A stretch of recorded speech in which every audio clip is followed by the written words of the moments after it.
ಹೆಚ್ಚಿನವರಿಗೆ ಸ್ವಾತಂತ್ರ್ಯ ನಿಭಾಯಿಸೋಕ್ಕಾಗಲ್ಲ. ತಮ್ಮನ್ನ ಬಂಧನದಲ್ಲಿಟ್ಕೊಳ್ಳೋಕೆ ನೋಡ್ತಾ ಸ್ವಾತಂತ್ರ್ಯದ ಬಗ್ಗೆ ಬರೀ ಮಾತಾಡ್ತಾರಷ್ಟೇ. ಯಾಕಂದರೆ ಸ್ವಾತಂತ್ರ್ಯಕ್ಕೆ ಧೈರ್ಯ ಬೇಕು, ಸ್ವಾತಂತ್ರ್ಯಕ್ಕೆ ಒಂದು ರೀತಿಯ ಹುಚ್ಚುತನ ಬೇಕು. ನನ್ನನ್ನು ಸೆರೆ ಹಿಡಿಬೋದು, ಹಿಂಸೆ ಕೊಡಬಹುದು, ಏನೇನೋ ಮಾಡಬಹುದು, ಆದರೆ ನನ್ನೊಳಗೆ ನುಸುಳೋಕ್ಕಾಗಲ್ಲ.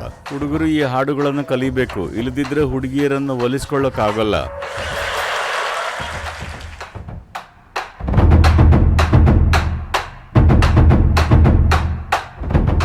ನಮ್ಮ ಸುತ್ತಮುತ್ತ ಅನೇಕ ಜನರಿದ್ದರೂ ಕೂಡ ಅವ್ರ ಜೊತೆ ಬೆಸುಗೆ ಉಂಟಾಗಲ್ಲ. ಆ ಆತ್ಮೀಯತೆಯ ಭಾವ, ನಮ್ಮನ್ನು ಪ್ರೀತಿಸ್ತಾರೆ ಅನ್ನೋ ಭಾವ ಇರೋದಿಲ್ಲ. ಈ ಅತೃಪ್ತಿಯನ್ನು, ಈ ಒಂಟಿತನವನ್ನು ನಿಭಾಯಿಸೋದು ಹೇಗೆ? ಈ ಪ್ರಶ್ನೆ ಒಂದು ರೀತಿಯಲ್ಲಿ ನಾನು ಇವುಗಳಿಂದ ಸ್ವತಂತ್ರವಾಗೋದು ಹೇಗೆ ಅನ್ನೋ ಥರ ಇದೆ. ಇನ್ನೊಂದು ರೀತಿಯಲ್ಲಿ ನಾನು ಯಾರಿಗೂ ಅಂಟಿಕೊಳ್ಳೋದು ಹೇಗೆ ಅನ್ನೋ ಥರನೂ ಇದೆ. ನೀವು ನಿರ್ಧರಿಸಿ. ಜೀವನದಲ್ಲಿ ಅತ್ಯಮೂಲ್ಯವಾದದ್ದು ಯಾವುದು? ಸ್ವಾತಂತ್ರ್ಯನ ಅಥವಾ ಬಂಧನನ? ಆ ಪದ ಸರಿಯಾಗಿ ಕೇಳಿಸಬೇಕು. ಸ್ವಾತಂತ್ರ್ಯ. ಆದರೆ ಸ್ವತಂತ್ರರಾದರೆ ಒಂಟಿತನ ಅಂತೀರಿ. ನೀವು ಪರ್ವತಕ್ಕೆ ಹೋದರೆ ಅಲ್ಲಿ ನೀವು ಪೂರ್ತಿ ಸ್ವತಂತ್ರರು, ಅಂದರೆ ಯಾರೂ ಇರಲ್ಲ, ಏನೂ ಇರಲ್ಲ. ಆದರೆ ಪರ್ವತದ ಆ ಖಾಲಿ ಜಾಗಗಳಲ್ಲಿದ್ದಾಗ ಸ್ವತಂತ್ರರು ಅನ್ಸಲ್ಲ, ಕಳೆದು ಹೋದ ಹಾಗೆ ಅನ್ಸುತ್ತೆ. ಸ್ವಾತಂತ್ರ್ಯನ ನಿಭಾಯಿಸೋಕೆ ಒಂದು ಮಟ್ಟದ ಸ್ಪಷ್ಟತೆ ಮತ್ತು ಧೈರ್ಯ ಬೇಕು. ಬಹುತೇಕರಿಗೆ ಅದನ್ನು ನಿಭಾಯಿಸೋಕ್ಕಾಗಲ್ಲ. ಅವರೆಲ್ಲರೂ ತಮ್ಮನ್ನು ಬಂಧನದಲ್ಲಿಟ್ಟುಕೊಳ್ಳೋಕೆ ನೋಡ್ತಾ ಸ್ವಾತಂತ್ರ್ಯದ ಬಗ್ಗೆ ಬರೀ ಮಾತಾಡ್ತಾರಷ್ಟೇ. ಅವರನ್ನು ಸ್ವತಂತ್ರರಾಗಿಸಿದರೆ ಅಗಾಧವಾಗಿ ನರಳುತ್ತಾರೆ. ಇದು ವಿಕಸನದ ವಿಷಯ. ಈಗ ಸದ್ಯ ಮನುಷ್ಯರು ಪಂಜರದ ಪಕ್ಷಿ ಥರ ಆಗಿದ್ದಾರೆ. ತುಂಬ ಸಮಯದಿಂದ ಒಂದು ಹಕ್ಕಿನ ಪಂಜರದಲ್ಲಿಟ್ಟು ಒಂದು ದಿನ ಪಂಜರದ ಬಾಗಿಲನ್ನು ತೆರೆದರೂ ಸಹ ಹಕ್ಕಿ ಹಾರಿ ಹೋಗಲ್ಲ. ತಾನು ಸ್ವತಂತ್ರವಾಗಿಲ್ಲ ಅಂತ ಪ್ರತಿಭಟಿಸುತ್ತೆ, ಆದರೆ ಅದು ಹಾರಲ್ಲ. ಮನುಷ್ಯರ ಸ್ಥಿತಿಯೂ ಹಾಗೇ ಇದೆ. ಬೇರೆಲ್ಲ ಜೀವಿಗಳಿಗೆ ಪ್ರಕೃತಿ ಎರಡು ಗೆರೆ ಎಳೆದಿದೆ. ಅದರ ಮಧ್ಯೆನೇ ಬದುಕಿ ಸಾಯಬೇಕು, ಅಷ್ಟೇ ಮಾಡುತ್ತವೆ ಕೂಡ. ಆದರೆ ಮನುಷ್ಯರಿಗೆ ಮಾತ್ರ ಕೆಳಗಿನ ಗೆರೆಯಷ್ಟೇ ಇದೆ, ಮೇಲಿನ ಗೆರೆ ಇಲ್ಲ. ಈಗ ಅವರು ಅದನ್ನೇ ನರಳುತ್ತಿದ್ದಾರೆ. ಅವರ ಜೀವನವೂ ಬೇರೆ ಜೀವಿಗಳ ಥರ ಫಿಕ್ಸ್ ಆಗಿದ್ದಿದ್ರೆ ಅವರಿಗೆ ಒತ್ತಡ ಇರ್ತಿರಲಿಲ್ಲ, ಆತಂಕ ಇರ್ತಿರಲಿಲ್ಲ, ಬುದ್ಧಿಶಕ್ತಿನ ಹೇಗೆ ಹ್ಯಾಂಡಲ್ ಮಾಡೋದು ಅಂತ ಒದ್ದಾಡ್ತಿರಲಿಲ್ಲ. ನೀವು ಅರಿವಿಲ್ಲದೆ ಅದನ್ನೇ ಹುಡುಕ್ತಿದ್ದೀರಿ. ಸಂಬಂಧಗಳ ರೂಪದಲ್ಲಿ ಹುಡುಕ್ತಿರಬಹುದು, ವೃತ್ತಿಯ ರೂಪದಲ್ಲಿ ಹುಡುಕ್ತಿರಬಹುದು, ರಾಷ್ಟ್ರೀಯತೆ ರೂಪದಲ್ಲಿ ಹುಡುಕ್ತಿರಬಹುದು, ಸಂಸ್ಕೃತಿ, ಸಮುದಾಯ, ದೇವರು, ಸ್ವರ್ಗ, ನರಕ ಯಾವುದೇ ಇರಲಿ, ನೀವು ಇಲ್ಲದೇ ಇರೋ ಒಂದು ಕೃತಕ ಗೆರೆಯನ್ನು ಎಳೆಯೋಕೆ ನೋಡ್ತಿದ್ದೀರಿ. ಯಾಕಂದರೆ ಸ್ವಾತಂತ್ರ್ಯಕ್ಕೆ ಧೈರ್ಯ ಬೇಕು, ಸ್ವಾತಂತ್ರ್ಯಕ್ಕೆ ಒಂದು ರೀತಿಯ ಹುಚ್ಚುತನ ಬೇಕು. ತುಂಬ ವಿವೇಕಿ ಆದರೆ ಸ್ವತಂತ್ರರಾಗಲ್ಲ, ಯಾಕಂದರೆ ತರ್ಕದ ಎರಡು ಗೆರೆಗಳ ಮಧ್ಯೆ ಸಾಗ್ತೀರಿ. ಸ್ವತಂತ್ರರಾಗಿರೋಕೆ ತುಂಬಾ ಸ್ಥೈರ್ಯ ಬೇಕು. ಇಷ್ಟಕ್ಕೂ ಮೊದಲನೇದಾಗಿ ನೀವು ಸ್ವತಂತ್ರರಾಗಬೇಕಂದ್ರೆ ಏನಾಗಬೇಕು?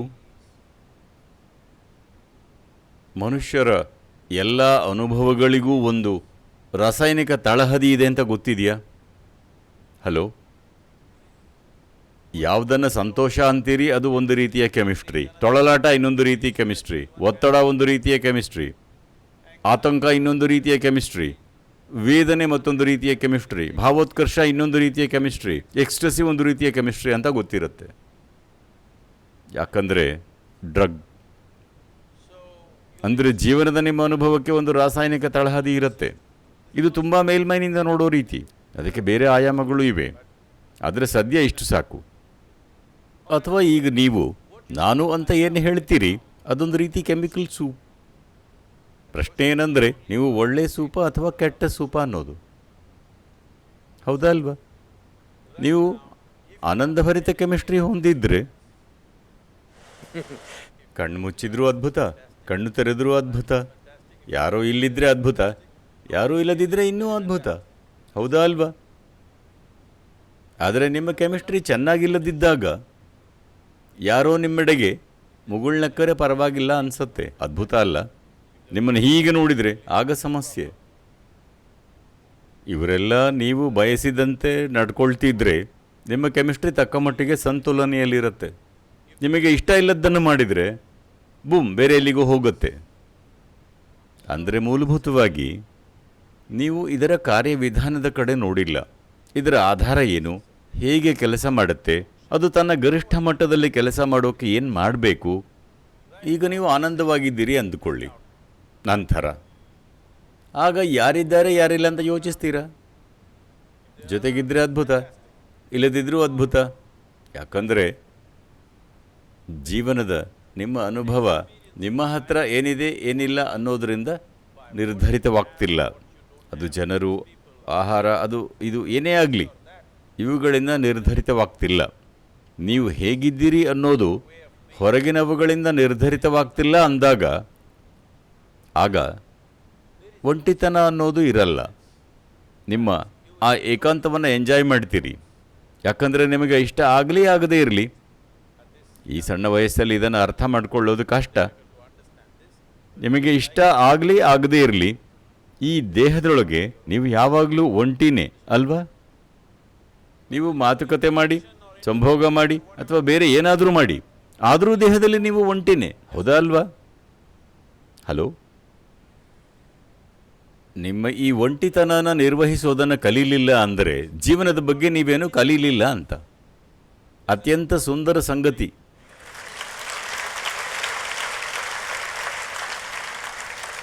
ಜೀವನದ ಅತ್ಯಂತ ಸುಂದರ ವಿಷಯ ಅಂದರೆ ಇಲ್ಲಿಗೆ ಯಾರೂ ಬರೋಕ್ಕಾಗಲ್ಲ, ಬರೀ ನನ್ನ ಜಾಗ ಅಷ್ಟೇ, ಹೌದಾ ಅಲ್ವಾ? ಅತ್ಯಂತ ಸುಂದರ ಸಂಗತಿ ಅಲ್ವಾ? ಅಲ್ಲಿ ಯಾರೂ ನುಸುಳಕ್ಕಾಗಲ್ಲ. ನನ್ನನ್ನು ಸೆರೆ ಹಿಡಿಬಹುದು, ಹಿಂಸೆ ಕೊಡಬಹುದು, ಏನೇನೋ ಮಾಡಬಹುದು, ಆದರೆ ನನ್ನೊಳಗೆ ನುಸುಳೋಕ್ಕಾಗಲ್ಲ. ಯಾಕಂದರೆ ಕೇವಲ ನನ್ನದೇ ಆದ ಒಂದು ಜಾಗ ಇದೆ. ಅದು ನಿಮ್ಮ ಜೀವನದ ಅದ್ಭುತ ಅಂಶ ಅಲ್ವಾ?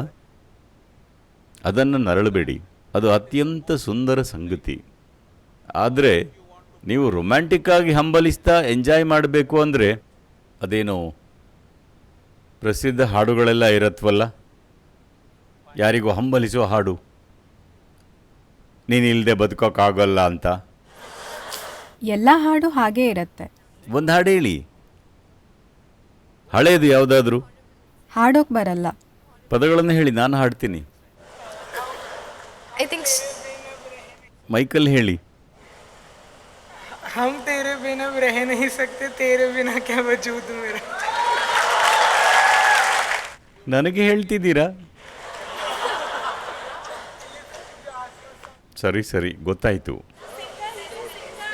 Sri Ram is a singer. Shriram, ಆ ಹಾಡು ಹೇಳಿ. हम तेरे बिन अब रह नहीं सकते, तेरे बिना क्या वजूद मेरा. ನೋಡಿ, ಹುಡುಗರೆಲ್ಲರೂ ಈ ಥರ ಹಾಡು ಕಲಿಬೇಕು, ಇಲ್ದಿದ್ರೆ ಹುಡುಗಿರನ್ನ ಹೊಲಿಸ್ಕೊಳ್ಳೋಕ್ಕಾಗಲ್ಲ. ಆದರೆ ಹೆಣ್ಮಕ್ಳು ಅರ್ಥ ಮಾಡ್ಕೊಳ್ಳಿ, ಅವನಿಗೆ ಅಗತ್ಯ ಇರೋದ್ರಿಂದ ಇದನ್ನೆಲ್ಲ ಮಾಡ್ತಿದ್ದಾನೆ, ಇವೆಲ್ಲ ನಿಜ ಅಲ್ಲ. ಆದರೆ ಸದ್ಯ ಎಂಜಾಯ್ ಮಾಡೋಣ ಅಂತ. ಯಾಕಂದರೆ ನಾವೇನು ಮಾಡ್ತಿದ್ದೀವೋ ಅದು ಒಂದು ರೀತಿಯ, ಅದೊಂಥರ ಆಟ, ಜೀವನ ಕೂಡ. ಯಾಕಂದರೆ ಅದು ಮುಗಿಯುತ್ತೆ. ಮುಖ್ಯವಾದ ವಿಷಯ ನೀವು ನಿಮ್ಮೊಳಗೆ ಹೇಗಿದ್ದೀರಿ ಅನ್ನೋದು. ಈಗ ನೀವು ಬರೀ ನಿಮ್ಮ ಅಗತ್ಯಗಳಿಂದ ನಡೆಸಲ್ಪಡ್ತಿದ್ರೆ ನೀವು ನೀರಸವಾದ ಜೀವನನ ಬದುಕ್ತೀರಿ. ಆದರೆ ನೀವು ಯಾವುದೇ ಅಗತ್ಯನ ಹೊಂದಿಲ್ಲದೆ ಏನು ಅಗತ್ಯನೋ ಅದನ್ನು ಮಾಡ್ತಿದ್ರೆ ಅಮೋಘವಾದ ಜೀವನನ ಜೀವಿಸ್ತೀರಿ. ಇದು ನನ್ನ ಹಾರೈಕೆ ಮತ್ತು ಆಶೀರ್ವಾದ. ನೀವೆಲ್ಲರೂ ಅದ್ಭುತ ಜೀವನವನ್ನು ಹೊಂದಬೇಕು. ಇದನ್ನು ಸಾಕಾರಗೊಳಿಸಿ.